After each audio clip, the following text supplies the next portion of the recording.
Sounds Welcome like everyone to America Respawn exclusive. Aim Fire's BARF episode. Blah, blah, blah. This is where Dracula talks about growing up in Transylvania as a young Dracula. No, this is where we talk about backlog accomplishment with Respawn and Friends. It's a monthly podcast where you choose the games over at patreon.com/respawnaimfire, and we play them and talk about them at the end of each month. I'm one of your hosts, Chad Michael Innes. We've got with us here Adam Pituitary Gland Gumbert. How are you, Adam? Hey, that's my favorite part of the body, pituitary glands. Ew, don't be a perv. Gross. And joining us again this month, we've got Alex. Keep that out of there. Kozina. How are you, Alex? I'm not really sure what you were going for with that. I'm currently sitting in a just not quite glass cage of emotion right now. Milk was a bad choice. Speaking of milk, this podcast brought to you by Mountain Dew Zero Sugar Baja Blast. Whoa. When you mount and do her, she deserves a Baja Blasting Baja finger blast.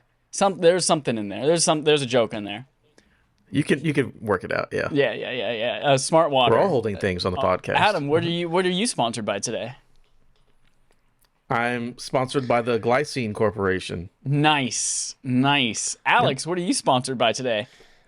I'm not sponsored by iPhone. I'm sponsored by whatever weird liquid is swirling around within the iPhone screen, because we're all, of course, endorsed by liquids today. Nice. Good liquid. Speaking of good liquid, Alex, where can folks find you in case they would like to follow your content outside of this podcast? Yes, you can find me on Twitter, twitter.com/Alex Kozina, AlexKozina. I'm not sure why I said it that way. Most people would just say at whatever your Twitter handle is. I guess I'm a little bit too much in a Twitch mood right now. Speaking of which, you can find me over on Twitch at twitch.tv/CozyBearLive, KOZIBEARLIVE. I advertised my Twitch channel last time I was here.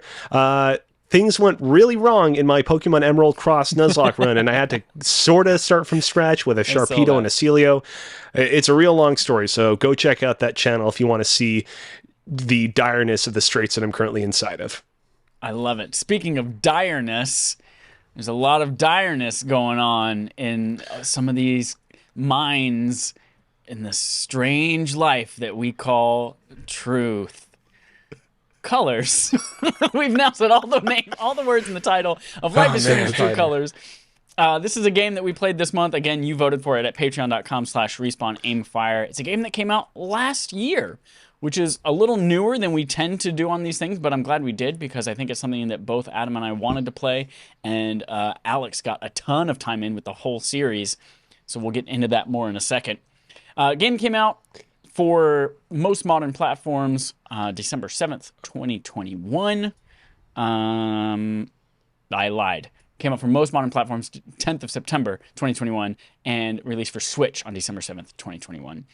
It got pretty great reviews for a lot of things. It's hovering around low 80s for the Metacritic, high 70s for the Nintendo Switch version.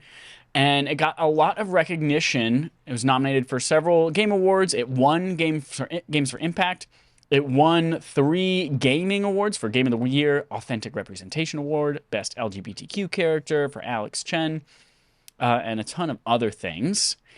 The game is the third major installment in Life is Strange series, coming after Life is Strange and Life is Strange 2. And then there's another one, Beyond the Storm, which is a prequel to the original. Before the Storm, that's what it is. This is not developed by Don't Nod, which I just learned about 20 minutes ago. Don't Nod is the creators of the series, but the Deck 9 is the developers who took over the series for Before the Storm and who made the remasters and who now released this one as well. The game centers around Alex Chen, who is a character who we will talk about more in a second. It's all focused around empathy. Sorry, that's the last thing I want to say about the development, is that they knew that this game, they wanted to focus around empathy before they even had a story or a person in mind. They're like, I want the superpower in this game to be around empathy. Boom, that's it. That's all I'm going to say up front. Let's get into a little bit about our involvement with the series. This is my very first time playing. That's a lie. I played Life is Strange 1 for like 3 minutes when I was really tired one night, and I fell asleep right like in the opening credits. Never played it again. But other than that, this is my first Life is Strange game. Adam, what's your Life is Strange history? I own one. I played about 20 minutes and put it down and said I don't want to play this video game anymore. And I've also played Tell Me Why, which is same studio, not same universe, but same kind of game. And that's it. So I really have only played 20 minutes of the first one. I've always been interested, but then I'm like, remember when I played the first one, I couldn't get past the bathroom. So I just haven't continued. So this is the first one that I've beaten, and I also wanted to beat. How are you going to save the life of that one girl that gets shot in the bathroom? She's dead forever. And then it's like, I helped her, and then it's like, walk outside. And then I walked outside. I was like, you know what? Actually, I don't want to walk outside anymore, and turned the game off. I want to play a game where I stay inside. You did a good act, and you're like, all right, my work is done here. No need to do anything else. They've been used to their full effect. I'm done. Alex, you've played a lot of games in this series recently. Tell me about your history with this series and what you've done this month. I have, and I realize that me coming on this podcast is going to be quite daunting now, because I was hopeful that everyone here had at least played Life is Strange 1, but the two of you apparently have not played much of it at all, which means I'm going to probably have a lot of recapping to do.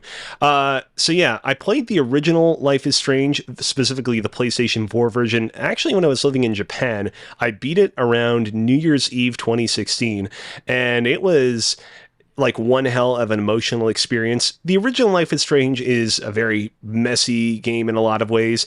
It has a lot of awkward dialogue. There's a lot of bizarre references like to Final Fantasy, the spirits within, some problematic stereotypes here and there, and an overarching plot that definitely could have used a few passes here and there, particularly with regards to explaining the whole time traveling manipulation power that your main protagonist has at their disposal. But I really, really dug it. And then I meant to get around to playing Life is Strange 2 when it came out, but that game didn't really receive the same level of buzz that the original Life is Strange game was, and not really doing a lot of digging into it, I thought that was a reflection on the quality of that game, so I ignored it for the time being. And then when Life is Strange True Colors came out last year, I was like, you know what? I feel like getting back into the series, and so I played it and beat it at the time. And in preparation for this episode, I kind of went through it, kind of cleaned up the trophies for that game. And after I did so, I was like, you know what? If I'm going to come on this podcast to talk about Life is Strange True Colors, might as well kind of go back into the backlogs of the games that I have and clean up the other Life is Strange games. I'd remembered that on a previous occasion, you had listed Life is Strange 2 as a potential BARF game candidate for an episode in the past. That sounds right. I guess it probably didn't end up winning that, but I knew that it was like clearly wanting to kind of play through that game had been on your minds previously. So I went through, played Life is Strange 2, tremendously enjoyed it. We will kind of get into my thoughts on that game a little bit more in a bit, but really was like deeply kind of emotionally affected by it. And then also played Life is Strange Before the Storm, which was also made, by the way, by Deck 9. This is how they got into Life is Strange True Colors, is that they did Before the Storm first as sort of like a dry run for True Colors, and that's kind of what it feels like. Life is Strange Before the Storm is overall like a good game. I'd say, if anything, it's probably underrated. I think a lot of people, when it came out, discounted just how much content and quality storytelling there is here, even though you can't change up the story too much because the future is set in the original Life is Strange. But I still enjoyed it all the same. But it is very much them getting their legs wet for True Colors. So, yeah, I've played it all. Nice. No, that's Big good history, you've played yeah. it. Because I have not played one, but I have listened to 6-hour spoiler cast of all of these video games. So I know themes and I know what happens. Well, not all Okay. for one. Okay. I know everything that happens in one, which is I will bring up in this because there's some comparisons. Yeah. And I think I listened to something about 2 as well. But anyways, so I do know a lot about 1, so I do have that to compare, but I'm glad you're here to point me in the right direction in case I get stuff wrong. Well, I'm glad that you listened to that spoiler cast, because that definitely makes my life a little bit easier. So it won't be just recounting the Wikipedia entries of all these games the entire time. Okay, good. Hey, I'll bounce off you because I got some questions. Perfect. Here's then how I think I want to tackle this. First of all, spoilers abound. Lots of spoilers. Obviously, we played this game, so we're gonna be talking spoilers.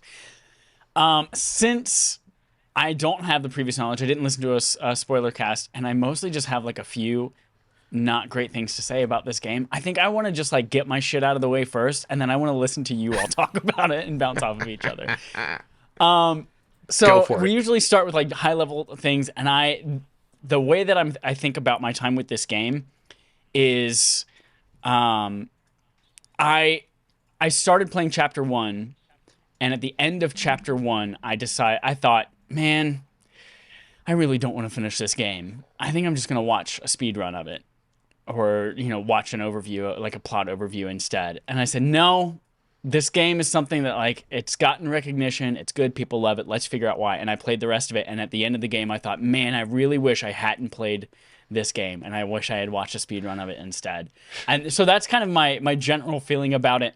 And my biggest problem with it was just pacing. The pacing of so many aspects of the game for me, it was a slog. It was tough to keep interested in. I feel like in chapter 1 especially, and Adam, you and I had talked briefly about this too, like chapter 1 is so long. Chapter 1 and 2 are so long. Those first 2 chapters are very long. And then like 4 and 5 go by in an instant.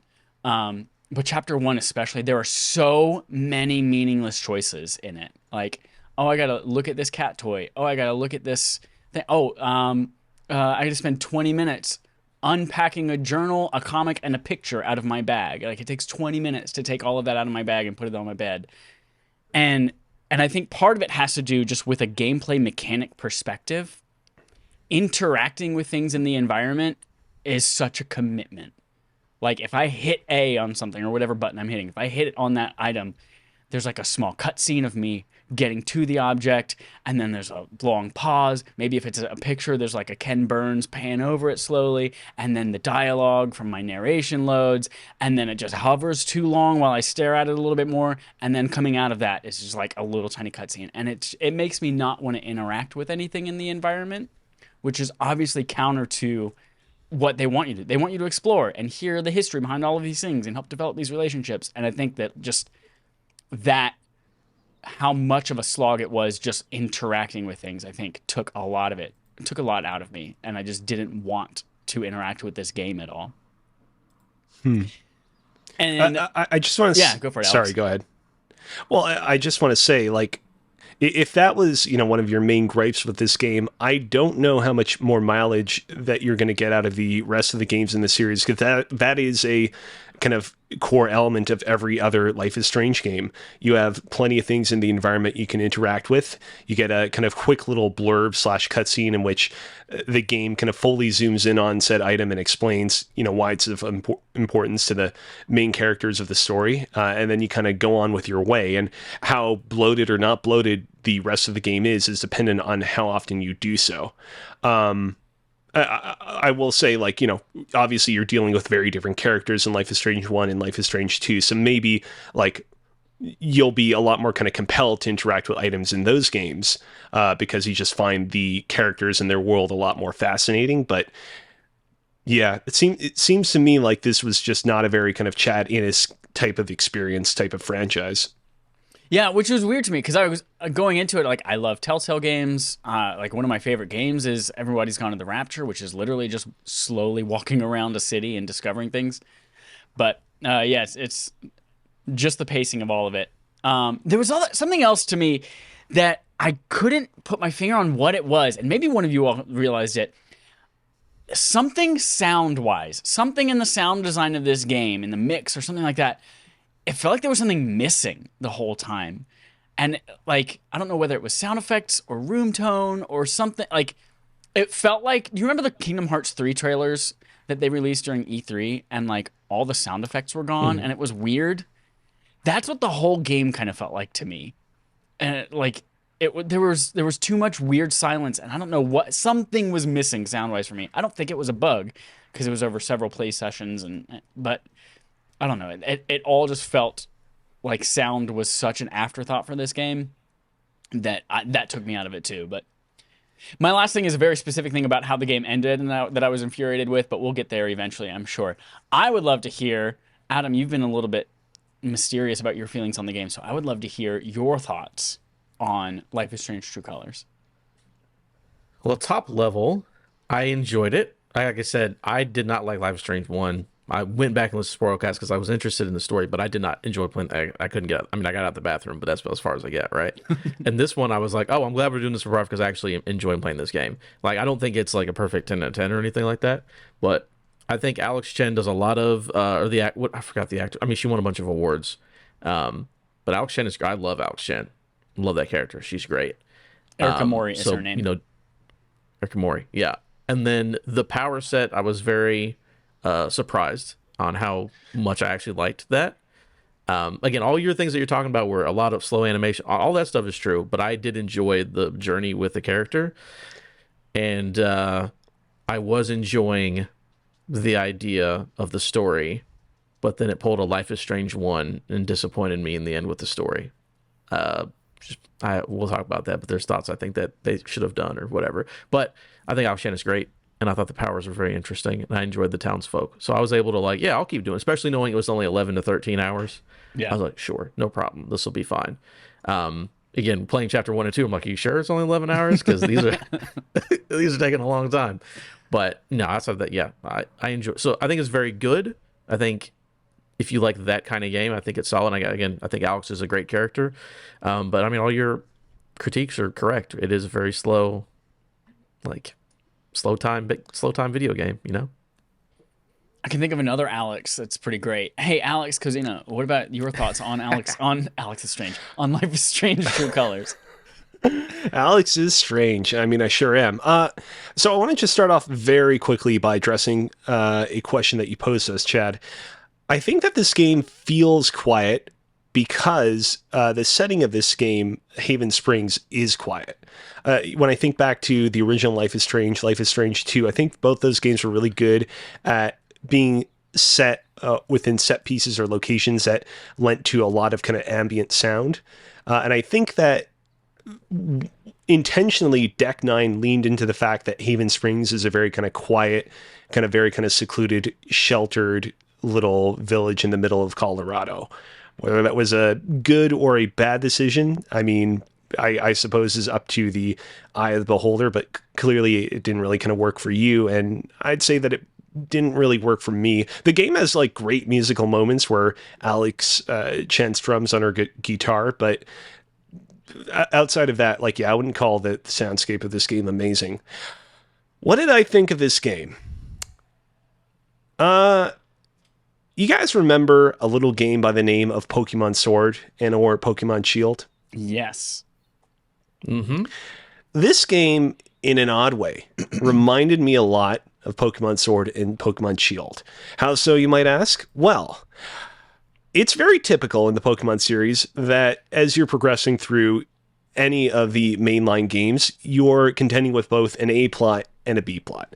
A plot is you gotta beat all 8 gym leaders, defeat the Elite Four, become the Pokemon champion. B plot is you're dealing with some sort of mischievous evil team that deems the world fit for demolition, be it Team Rocket, Team Aqua, Team Magma. Initially, the B plot of there being an evil team started out as a bit kind of like an afterthought. It's not like Team Rocket is like intrinsically, utterly important to the plot of the original Red and Blue games, but as time went on, you got your Team Aquas, your Team Magmas, Team Galactics, teams that are like orchestrating these sort of world-changing, world-ending events. And then after kind of their peak with, I would argue, Team Plasma from Black and White, it kind of felt like with each subsequent Pokemon game, they tried to introduce yet another evil team that just kind of failed to ignite the same spark that prior evil teams had. And then Pokemon Sword and Shield release, and you play through that game, and for the longest period of time, it seems like, oh man, this game isn't leaning into any kind of like evil team, the world's at peril plot at all. It seems like it's almost entirely leaning into just the kind of defeat the gym leaders, become the champion plot. And I'm really enjoying it for that, because the kind of cult of who the gym leaders are in Pokemon Sword and Shield is awesome. I love the way that in that game, the gym leaders are these larger than life celebrities that are adored by their fans, and have their battles take place in gigantic, enormous coliseums where you can see fans cheering on you or your competitor every which way at all times. And then at the very last second, at the very last minute, the game's like, oh, by the way, we got to have an evil plot. Evil Elon Musk is going to babble something about the darkest day, and it's going to be real crappy, real rush, and it's going to kind of end the game on a bit of a sour note. That was a very long, rambling rant to say I feel like this game has a very similar problem, where I think that at its core, Life is Strange True Colors is an enjoyable dating sim with a entirely needless and unnecessary mystery plot that I feel was only inserted into it to kind of stew up kind of memories of nostalgia that people had for the original Life is Strange, which is very similar. Of there's a kind of A plot or B plot of you being Max, who might be interested in having a relationship with Chloe or this other guy, and then independently of that, there's this murder mystery that you're trying to solve within Arcadia Bay. And I just feel like this game would have been better off, honestly, without the mystery. I feel like if they had just made it so that each episode of the game is about encountering and overcoming problems instead of trying to work towards solving this large central mystery, it would have been a better game all around. I agree, Alex, that the whole Typhon plot of the mining company was just, it felt, that was the least interesting stuff in the game. And any choice around it seemed like such like a pointless, well, not pointless, but like such an easy choice. It's like when the cop says, hey, do you want to just like give in and let them buy you out? Or do you want to actually fight them and get justice? It was like, of course we're going to say fight them and get justice and stand up to it. I didn't do that. You didn't do that? Oh my Nope. God. Oh my God, Adam. I also told her to take the money. I told her to take the money too. But that was before I knew for sure that like they had killed what's his face. I asked her not to take the money, actually. I guess I'm the outlier in that way. I'm just like, hey, your son needs the money, and you can't sue them, but I can. You don't need to sue them. I can sue them for the death of my brother. You don't need to sue them for the death of your boyfriend, and your child is now taken care of. I guess what we all agree on here is like, the game still presented interesting choices in moments like that, but it was always obvious, like, clearly this corporation is evil and does not have our good wishes in mind. Yeah. Mm-hmm. And those are always like the it's least very obvious interesting where this choices is to going. me. Yeah. Yeah. I mean, we'll talk about it, but like the end, the way that they send up the end and give you the choice, I'm like, clearly you want me to choose the one thing because you just gave me a 5-minute video about that choice. Yeah. And I actually watched both endings and neither one of them matter. But so here's my thing about the Typhon or whatever. And this is also going back to Life is Strange 1, right? Spoilers for all that. And you can correct me, Alex. Is that you are a character, and actually I'm curious on what they do this in Life is Strange 2, but you are a character who has superpowers in a world that people don't regularly have superpowers. That seems like an interesting plot point, right? You think that would be cool in both of those games. And in Life is Strange 1 and in 2, it presents, like you're talking about the B plot, as if it's going to be something interesting. Like I'm hoping for like an evil corporation or like a Twin Peaks where like, oh, there's actual like supernatural, something weird is going on. And then in episode 4 and 5 of both these series, they're like, actually nothing is happening at all. It actually doesn't matter. It's very mundane. Which I'm like, hey, I would prefer if you just went full ass Twin Peaks and just gave me something weird. Like, why is this a world where I have superpowers and random people have superpowers, but everything is mundane as hell? Like, whenever you're going through her files and it's like Project Rhea, and it's like, oh my God, what is this crazy mystery? And it's just like, we were covering up an accident. It's like Project Rhea could have been something cool or supernatural because, again, we live in a world where people have powers. It's not a crazy idea that something supernatural could be happening. And the games never do anything with that. It's just like, I'm a person who happens to have powers, but everything else is completely normal. And I just find it's like, either, like you said, either don't do a B plot or go hard as hell and have that be some weird, crazy stuff at the end. Yeah. And I would have loved if they would have done some. But again, Life is Strange 1 also does the same thing where it's like, oh, this is crazy and this evil, these things are because of your powers. But then it's just like you choose Chloe or the town, and then it's like, oh, the storm doesn't happen. Yeah, oddly enough, in a weird way, it's kind of like the subsequent Uncharted games, where Uncharted 1 and 2 end with supernatural threats making themselves known. And so you expect Uncharted 3, let's go, there are going to be actual demons and ghosts that we're going to have to fight. And it's like, no, it's actually weird hallucinogenic gas or whatever. Just to kind of provide a little bit of context, Life is Strange 2 is very different from any of the other Life is Strange games. You play as a character who himself does not have superpowers. You play as the brother of a sibling that does have superpowers. He has the ability to telekinetically move things with his mind. What happens in that game is your father, who's Mexican American, gets murdered by the police, and basically the two of you kind of go on the run, kind of fearing persecution if you get caught, because the police officer in the middle of that altercation ended up getting killed by your brother's psychic powers.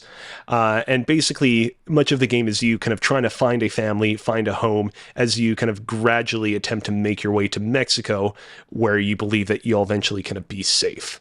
And so, I mean, to kind of loop back around to the conversation we're having, I guess that game, when you kind of break it down, doesn't really satisfy in that regard either, of there being like this crazy kind of supernatural entity or force that you're kind of fighting against, because the villain in that game ultimately ends up being America itself, for lack of a better word. But I will say that the way in which Life is Strange 2 kind of builds the relationship between the brothers to an emotional climax is, I'd say, way more satisfying. And that there are some truly kind of like fantastic moments of the younger brother using his power in the final couple of episodes. But I want to be also very careful not to spoil Life is Strange 2 as well, because again, I really loved it, and I wouldn't want you guys to feel spoiled to some of its better moments. I will say, I wish that, again, I don't know, you don't have to say anything. That would be cool if in that game the government knows your brother has powers and is after him. That would be interesting. Just saying, I don't know anything. So it's interesting, and I'll leave it at that. It's interesting. Adam, I don't think this is a series that you're ever going to find that in. I'm reading a quote from the senior writer for the series right now, and it says, it's a series based on characters with a type of superhuman ability that the developers can provide meditations on real experiences that regular people go through. So like, they're not interested in exploring like the superhuman or then don't give me anything about corporations. Yeah, right. If you're not gonna explore the superhero stuff, don't give me a mystery of an evil thing. Like, Typhon is literally just a corporation. It's like, oh, we had an accident. They didn't even need to cover it up. I'd be like, hey, Jeb did it. Fire that dude. It's his responsibility. And they could have been done with it. But they're like, oh, they're sneaky and all this. But it was just like, why would a mega corporation do that? Why would they cover this guy up? I would just fire him and put it all on him and move on with your life. Well, whatever. Anyways. Also, talking about Jeb, I love that actor. He's great. Love his big mustache. Yes. I think he's really cool. But his mustache. Also, like in Life is Strange 1. So they introduce some characters. Mac being the dude that gets in a fight with your brother at the very beginning. And he's the first time you, like, your powers overtake you and you have so much anger you beat the shit out of him. It's great. But they present Mac as like a bad guy. I'm like, I know he's not a bad. Knowing from Life is Strange 1, Mac is not the bad guy. They're trying to give you a red herring, and then they try to the lady who works for Typhon, so she's covering it up. I'm like, I already knew. I'm like, nope. It's going to be someone who's nice and a good friend. I'm like, it's either a cop or it's either Jeb. And fucking lo and behold, when you're talking to Jeb, all of a sudden the lighting's all red. He's like, let me take you out to the mine. It's like, fucking, he's gonna fucking. This is literally exactly what they do in Life is Strange Season 1. Or Life is Strange 1. It's like, oh, you're not expecting this person, and then in end of episode 4, it's bad guy. The other people aren't bad. I'm like, I just saw it coming because I already knew what they did in Life is Strange 1, which was kind of disappointing. Can we talk about episode or chapter 5 of this thing?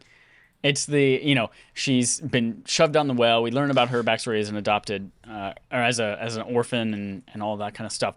But what I really want to vent about for a second is this town hall that she's walked in on. First of all, why the fuck how do you know town hall is going on, and why is that the first place you go and not the hospital in your condition? Second of all, there are posters all over town, Chad. You had to read the poster. She knew it was happening. Well, she crawls out of this fucking mine and she goes, what time is it? oh, just in time for that thing I know that's happening right now. Let's go. No, what infuriated me is that she has all of this information. She knows, she has phone calls, she has records, she has all of this information, and she's gone to the police at this point, and the police are saying, hey, we can't really do anything about it right now. Why not fucking, like, the evidence is not usable in court. So why not fucking leak it? Why not send it to the press? Why not put it on the social media that's going everywhere that turns out to be useless in the game? Like, that's the next thing I would do. If the police aren't going to help me do it, let's tell the world, hey, by the way, Typhon killed him. Here's the proof. Click on this website. Click on this link. And then, so she never does that, which I'm like, fine. But then we get to this final scene in this town council thing, and she says some of the right things. She doesn't outright like say, hey, here's the evidence and this is A, B, and C why I know he's guilty. But she just like, after Jeb is gaslighting the shit out of you, he's like, I don't know what the problem is. I'm like, you son of a bitch. You literally shot me in the head. Like, what are we talking about here? Even that, like, the people are sitting in the room like, I don't know, Alex, you're new here and I don't really trust you and I don't know you. And all they wanted her to say was, he shot me in the head. Like, even that, I feel like would change people's minds. Yeah, because that scene, I had some people, I think there's an achievement or something if everyone stands up for you. I had a couple people stand up for me. But it definitely seems like, that scene seems like, regardless of every decision you've ever made before, this scene is going to play out exactly the same. Because they were acting weird compared to, like, look at me. I have a gunshot in my head. I'm fucked up. And everyone's like, well, we need to see if you made that choice in episode 3, if I actually believe you. It's like, that scene felt weird. But when you actually start talking to Jeb, I love that. When you actually start, like, going through his emotions, love that scene. But before, I'm with you, it was a little weird. Yeah, it was infuriating me. It was like, just fucking say the words that are in, you know, the right things to say to convince these people, but it won't let me say them out loud. Infuriating. Alex, you were going to say something? Yeah, like, let's call it how it is. It's a bit of a contrived scene. We want to see in the scene all of the kind of choices that you've made over the course of the prior few episodes sort of play out. But the kind of like scenario that they devised to kind of get these choices to play out just feels a little bit kind of hackneyed. I appreciated, getting to see the townspeople come to my side, even if I do kind of agree with you, Chad, that like, yeah, like it's weird that they're not like freaking out a little bit more and kind of taking what I'm saying a little bit more seriously. But I will say, while I do appreciate the conversation that Alex has directly with kind of Jed's soul, Jed's emotions, Jed's whatever, the entire time I'm like, this feels a little bit like a Deus Ex Machina. I know that we've had prior moments in the game in which Alex is sort of like connected on a kind of very deep level with whatever it is that the other characters of the game are feeling, but this feels like a step beyond that. This feels like she's almost literally like telepathically communicating with Jed, which is not really something that we've seen her use up until now. And I really do emphasize the fact that I think that this is a Deus Ex Machina, because no matter kind of what happens with how the townspeople side with you, because of this conversation, basically things turn out for the better for Chen. If she didn't romance Steph or Gabriel, she won't end up with them, but she kind of still finds resolution and peace in the end, which is not at all how things go at the end of Life is Strange 1 or Life is Strange 2, where you're forced to make very consequential, very difficult decisions that like can result in dramatically different and dramatically heartbreaking endings in different ways. And that was kind of disappointing. Can we take a poll? Who romanced Steph and who romanced Gabe? I went Steph. Steph. Yeah, I went Steph. Steph. Easy. No one's I'm gonna sorry, romance Gabe. in that game. Nobody. Second question: did you stay with Steph in Haven, or did you go off an adventure and become a rock star? We'll have to talk about this after you guys give me your answers, because I'm upset with this ending. I went off and became a rock star. Same. I found zero reason why she would want to stay in Haven. So I was like, no, get out there, do your thing. And Steph obviously is okay with getting out of there too, because she had a ticket to do so earlier that she ripped up in front of you. But sorry. All right, Adam, what you got? Yeah, so I also chose to go on the road with Steph. But there's a couple things about this scene, right? This scene, that very ending part, seems incredibly sad. Just because, all right, so you're talking to your, apparently you talk to Ghost now. You're talking to Gabe. I'm sure it's just like, a mental thing. You like playing that out. And he waxes poetic, and you get this whole thing of like how much you changed the town, how much you did this. And again, you get a long, like very in-depth scene of like, oh, if you stay in town, you've changed this town for the better. You're friends with everybody. Everyone's happy. You get to be happy with the person you want to be with. You've actually found a home. You finally found a home. Awesome. And then it's like, now make the choice. It's like, well, obviously you want me to stay in the town, because why else would you give me this 5-minute scene about how staying in town is better for me? Again, I chose to go on the road. And then I also watched when you stay in town. And when you stay in town, she's on the dock, and then the person you're with comes up to you, and then you walk into town, and that's the end. It's like a 1-minute scene. And if you go on the road, you become a rock star. But then Steph is also not with you, which I thought the whole point of you going on the road was to be with Steph. Yeah. And then she's not even present whenever you're doing that. Like, I thought we were in a band together. She's not even there. So it's like, they want to push you towards one way, which again, I think is incredibly depressing for me to like, well, your real option is to stay in this town of 20 people. Otherwise, what is life really? I'm like, stay in this town of 20 people like, who also just sat in front of you in a panel and said, I don't believe you're screaming to telling me about this traumatic thing that just happened. And no, I'm not going to believe you. And also, please stay in the room where your brother used to live above the bar. You're staying that this in the guy who apartment, just even though tried that to dude's in murder jail. you. Yeah. Like, It's no, I don't want to crazy. stay there with all that trauma that just happened.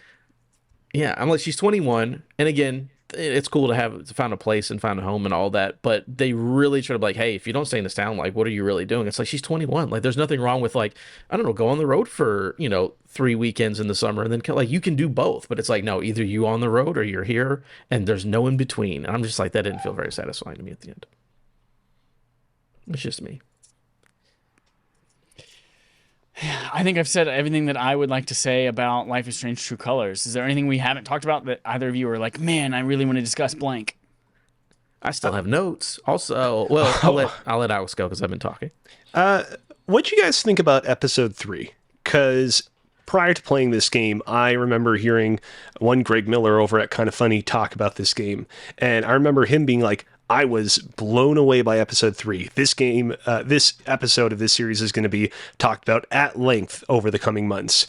And I have some thoughts on it. The whole conceit is that you're in the middle of a kind of giant LARP game in which you're trying to cheer up the younger kid of the drugstore. I forget his name. But that's the basic scenario. His name's Ethan. Ethan, that's correct. Charlotte's son. And I'm like, okay, I see what's going on here. We're all dressed up to look like characters out of D&D. And knowing the way that Alex Chen's power works, I bet that at some point her power is going to activate and the entire town is going to turn into an actual, literal world filled with Dungeons and Dragons. And I was disappointed to find that, one, before that even happens, the town is like weirdly devoid of other people. There are basically only like 5 people walking around, and of those 5 people, only 3 of them are actually dressed up to look like people from ye Middle Ages. Everyone else is just like wearing their weird tie-dye shirts and jean shorts and whatnot. And it really kind of, this sounds like such a small, inconsequential little criticism, but it really bothered me because at some point during that whole sequence on your app, which has like a little like social message board for the city of Haven Springs, there's some guy that's like, oh man, the town sure is filled with a lot of people dressed up today. And it's like, but it isn't. It really isn't. And I'm not like, I understand if Deck 9 just didn't have the, capacity or technical means or time to kind of fill out the town with a bunch of people acting like D&D characters. It's fine. I'm not upset about that. But why have a post on social media call that out if that's not what's the player can see in front of their own eyes? I did like at the end that eventually you did transform the entire world around you to look all fantasy-like, but it also took a real long time to get to that moment. And so overall, coming out of episode 3, I was just very like, this was cool on paper, but not as cool in execution as it should have been. I do like in episode 3. So you start out when you start going on the adventure, it becomes turn-based combat. which I thought was pretty cool, having characters on both sides of the screen. And then I basically just did puzzle solving to skip every fight after that, which I thought was, oh, good, I don't have to keep fighting. That's fun. Like give the troll 4 coins and it'll be your friend, and name the names of the things or whatever. You don't have, you literally only have to fight the wolf and then the guy at the end. So I was cool. I'm enjoying exploring the town, doing my thing, whatever. And then at the end when it completely changes and now it's like production value turn-based combat, I thought was pretty cool. But yeah, there's like 7 people on the street total. Same pacing issues I had with everything else, where the turn-based battles took way too long and I didn't know that you could skip them. And then and it was the same animation, same script for everything. It was every time I used the flaming sword, it's like, oh, flaming sword, 2 damage. Now you're on fire. And the guy's like, I'm on fire still. I'm hurt by the sound from last time. And every turn it's the same exact canned stuff. And again, it takes way too long to do any of the moves, way too long to do it. Huge pacing issues.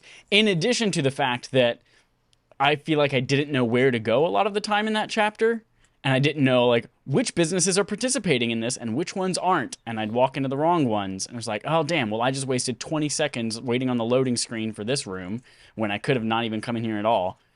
Big old stinker. But I did think, like, seeing it through his eyes at the very end was a cool touch. Like, here's how he's actually experiencing this and seeing all the magic and the armor and all that shit. Like, that was cool. But it took way too long to get there, and I did not enjoy most of it. All right, Alex, anything else? Because I got a list of notes to go through. You go, because I went on a big rant about this episode first, and I feel like I've hogged up a lot of the spotlight on this episode. So I'll just go through some of these notes. Whenever you want to jump in and do a thing, we'll let you jump in. So first, I think I talked about this on Twitter or the chat specifically, but the scene with old lady who runs the flower shop. Yeah. When she's dealing with Alzheimer's, again, top 5 fears. Probably number 4 is becoming old and losing my memory. So that was an interesting scene for me. I thought it was very well done. I am upset that... So I helped her, and I'm like, oh, cool, I'm helping this lady out. Adam's biggest fear is becoming this person. I was able to work through that. And then I was like, I think I let Riley know or whatever. So Riley was like, I'm going to go to college or whatever. And I hate the fact that me telling her that, like, oh, she's a little sick, but, we're going to help her out. That decision leads to her being like, I just will never go to college. And I'm like, why the fuck? Like, she's literally, I think she's like a computer tech. Like, she's like super smart. And she's like, well, I'm just going to stay in this town of 20 people with my 19-year-old boyfriend because this is the best decision. I'm like, fucking no, it's not. Like, fucking, like, stay for the summer, help her out, and fucking leave. But you can't make that decision. Like, she just... Yeah, there's no nuance. You hide. Either you hide it and she goes to college, or you tell her and it's like, well, then I will never leave. And I fucking hated that. But again, getting Alzheimer's and... forgetting everything, terrifying for me. There is like trick for all the issues we have with this game. Like, there are a lot of great character moments throughout this game, a lot of great bits of writing involving characters like the flower shop owner. And I don't want to sound like I'm, or like any of us are, poo-pooing that, because clearly I think we all got a little bit of something out of all these characters. Yeah, and almost every single interaction with Steph, I think, was fantastic, and that's what really. Mm-hmm. Even though I was awesome. More and more, I was like, "Why am I still playing this game when I should have watched it?" Anytime that I was interacting with Steph, I was like, "Okay, this is why I'm playing it."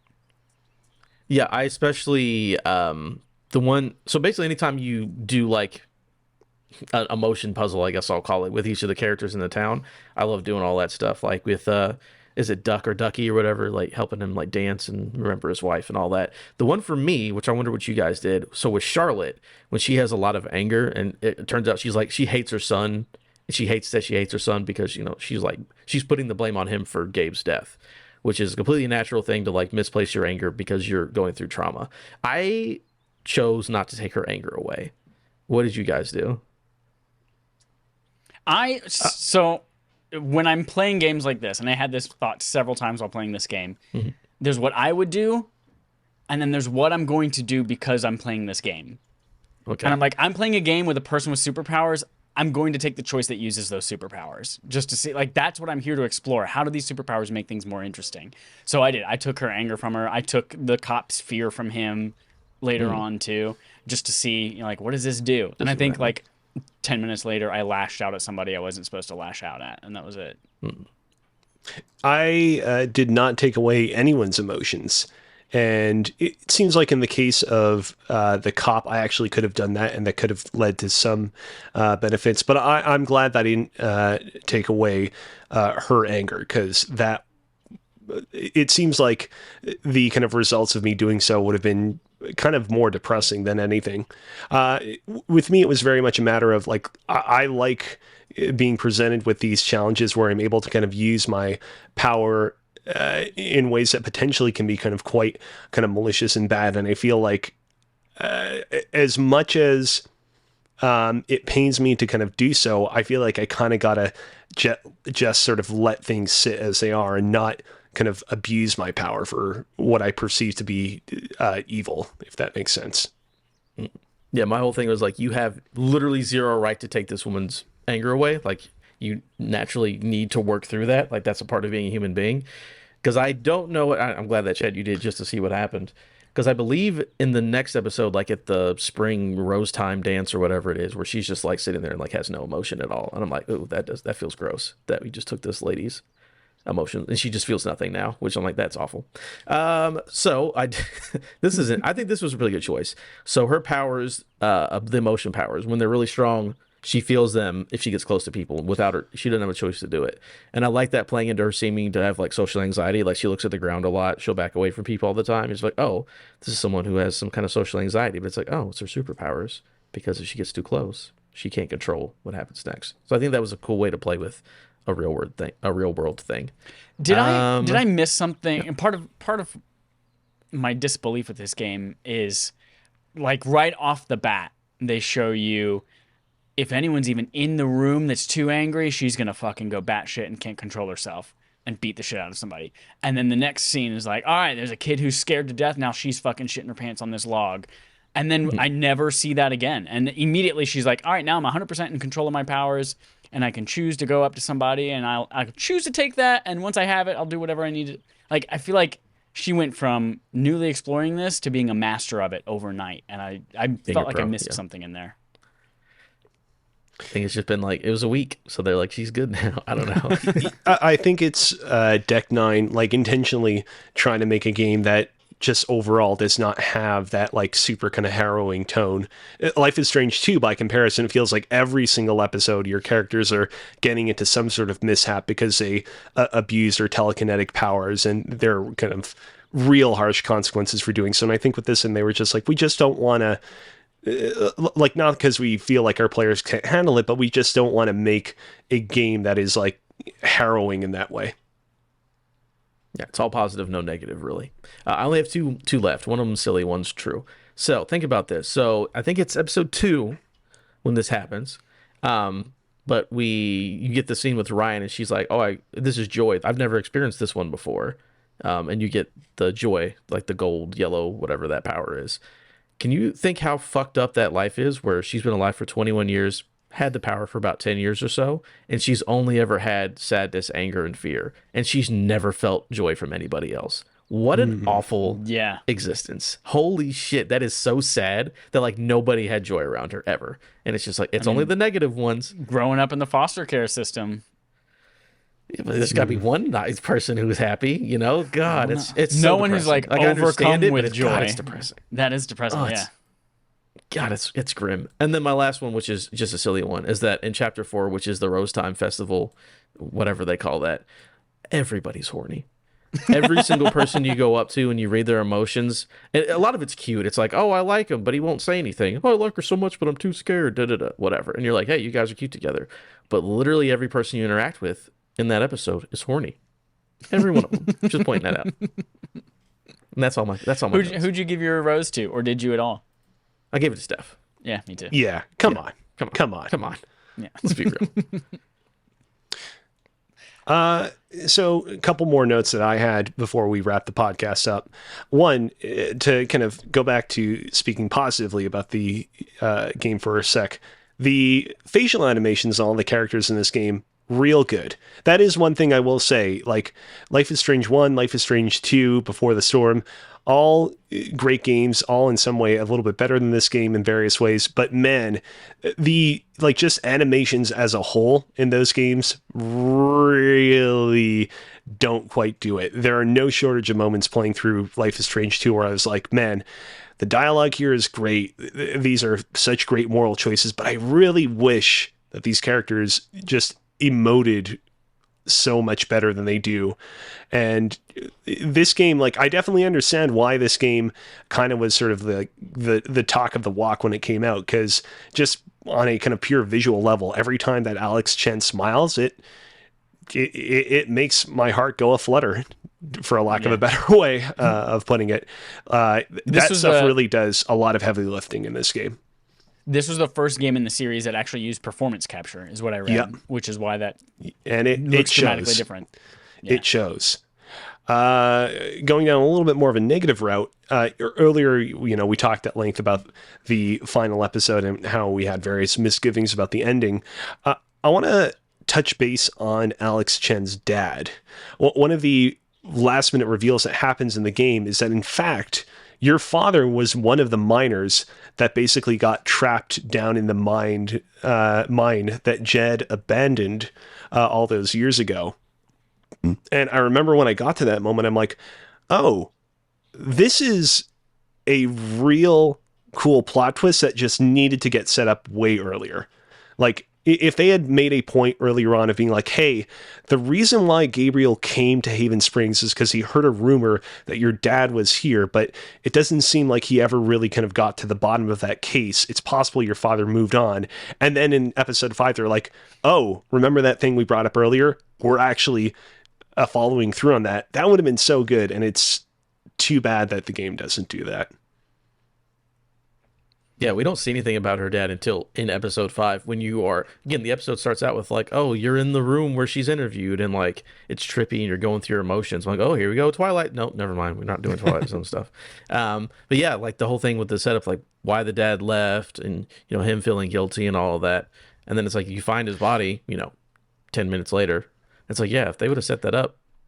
So actually, I want to just state this for the record so that nobody comes after us on Twitter. There is an optional collectible within the first episode that makes mention. Yes. Yeah. But it's like, it's so out of the way. I missed it the first time that I played the game around. I only got it on my subsequent playthrough. And like, they really needed to like much more directly set that up within the main plot, not within a optional collectible that you can easily miss IMO. Yeah, it's just like, hey, here's a picture of Dad that we fell apart, and that's it. And then she doesn't mention Dad again until episode 5, which I'm with you. If they would have sprinkled that in, that would have been a much cooler reveal. Yeah, good point. Did either of you, by the way, play Wavelengths, the like DLC, for lack of better? No? No, as much as I like Steph, I also wanted nothing more to do with this game after I beat it. So I really wanted to play Wavelengths because I was really determined to play every single game in the series. Here's what happened. I will try to best recount to you the order of events of how everything went wrong. I booted up Life is Strange, True Colors. I saw that I had to purchase Wavelengths from the PlayStation Store. I purchased it. I downloaded it. I went into the game. I selected to play Wavelengths, or I believe it's called Steph's Story, within the main menu there. A little thing pops up that says, hey, at the end of the original Life is Strange, did you choose to save or not save Arcadia Bay? On accident, I chose not save Arcadia Bay. I panicked. I quit out of the game. I'm like, nope, that's not the choice I made. I chose to save Arcadia Bay at the end of the original game.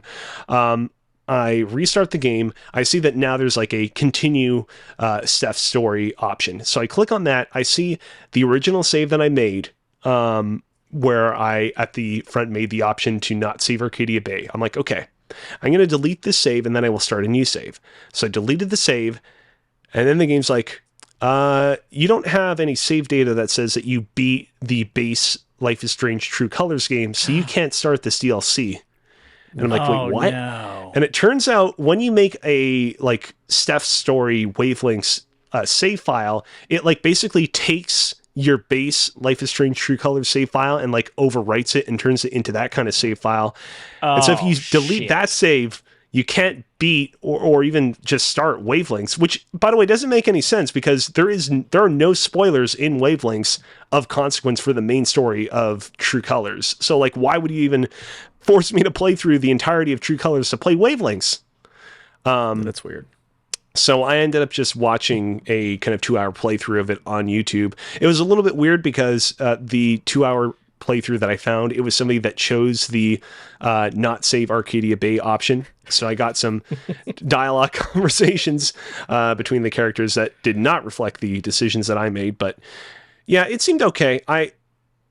There are games every now and then, like Papers, Please, that are like both about doing a mundane job and kind of reminiscing on these sort of harder life questions at the same time.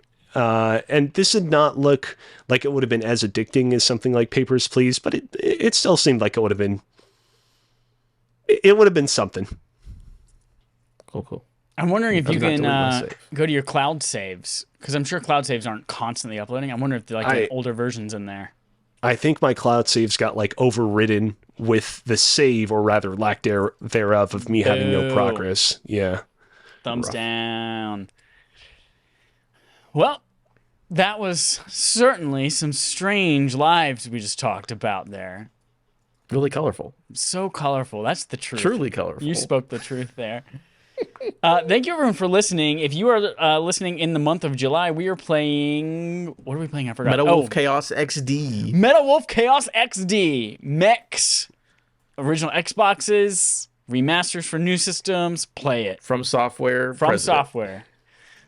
So we're doing that. There will be a poll going up later this month for whatever we're playing in August. So go to patreon.com/respawnaimedfire to vote on what we're playing next. If you're playing Metal Wolf Chaos XD and you would like to be on the show, just like our friend Alex was this month, you can absolutely do that. Or at the very least, if you just want to tell us your thoughts on the game, we will try and make sure that we remember to read them. We are less successful more often than we are successful in remembering, but we will definitely make sure it happens. Alex, thank you so much for coming on the show again. It's always great to hear your perspective. And of course. Thank you for having me. Yeah, I'm glad we had all of the background from the other Life is Stranges. Is it like Attorneys General? Life is Strange? Lives are strange? I think that's what we're going to do. Lives are strange. Lives are strange. Alex, one more time, where can people find you if they would like to follow all of your cool content? You can find me on Twitter at Alex Kozina, AlexKozina, and over on the Twitches at twitch.tv/CozyBearLive. Dope. Thanks again, everyone, for listening. We will see you next time. Again, Mountain Dew, Baja Blast, Zero Sugar, Ass Blasters.